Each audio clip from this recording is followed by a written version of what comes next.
बोलिए राकेश जी। मैं पहले तो विनोद जी को प्रणाम करता हूं इतना बड़ा बड़ा ज्ञान देने के लिए। नहीं, ज्ञान नहीं भाई, अपनी बात कह रहा हूँ, ज्ञान कहाँ से दे रहा हूँ? हाँ अब ज्ञान आप योगेंद्र जी को भी मैंने सुना। देखिए क्या होता है, क्या होता है मानक भाई, हाँ।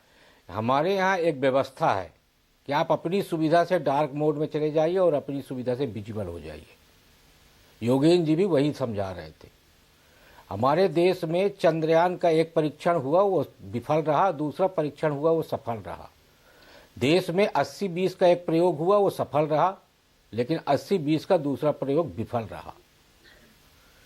जो सब लोग ये कह रहे हैं कि विरोध हो रहा, विरोध हो रहा, अरे माने भाई विरोध नहीं हो रहा, पूरे देश में बचाव की गुहार लग रही है, भविष्य बचाने की गुहार है। ये कौन विरोध कर रहा?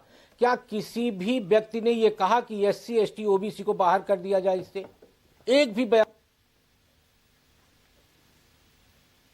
यानी यदि हम अपने बचाव की बात करते हैं तो ये गलत है, ये कहाँ का न्याय हुआ? दूसरी बात, संरक्षण की बात आती है। संरक्षण की बात आती है तो मैं आपको मध्य प्रदेश का एक उदाहरण देता हूं। नवंबर में फर्जी सर्टिफिकेट से नौकरी हासिल कर फर्जी सर्टिफिकेट से IAS प्रमोशन लेने वाला संतोष वर्मा ब्राह्मण लड़कियों के बारे में क्या टिप्पणी किया, सबको पता है।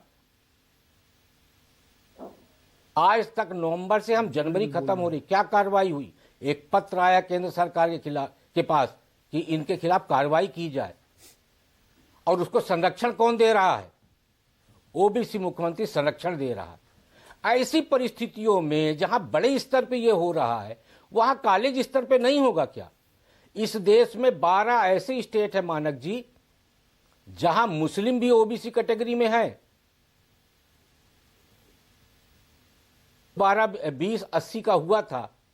क्या आपको लगता है कि वहां इस तरह का भेदभाव नहीं होगा?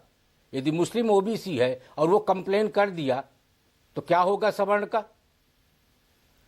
विषय तमाम है और उन विषयों को आज तो आप संतुष्ट हैं ना? आप तो रुक गया ना? दिखाया जाता है कि नहीं, नहीं, बिल्कुल ये संतोष का विषय नहीं है, ये न्याय की पहली किरण है।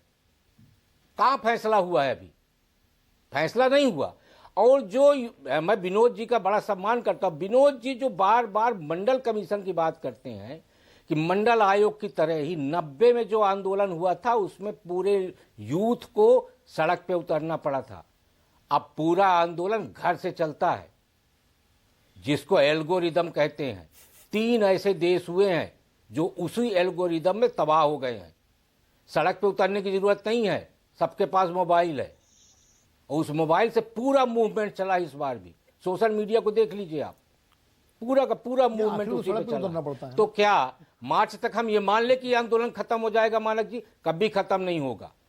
तो सरकार तो फंस गई, विनोद जी कह रहे हैं। गुहार है, और सरकार क्या करेगी बताइए? सुप्रीम कोर्ट ने तो सरकार के पाले में गेंद डाल दी। आप बनाइए कमेटी, आप देखिए।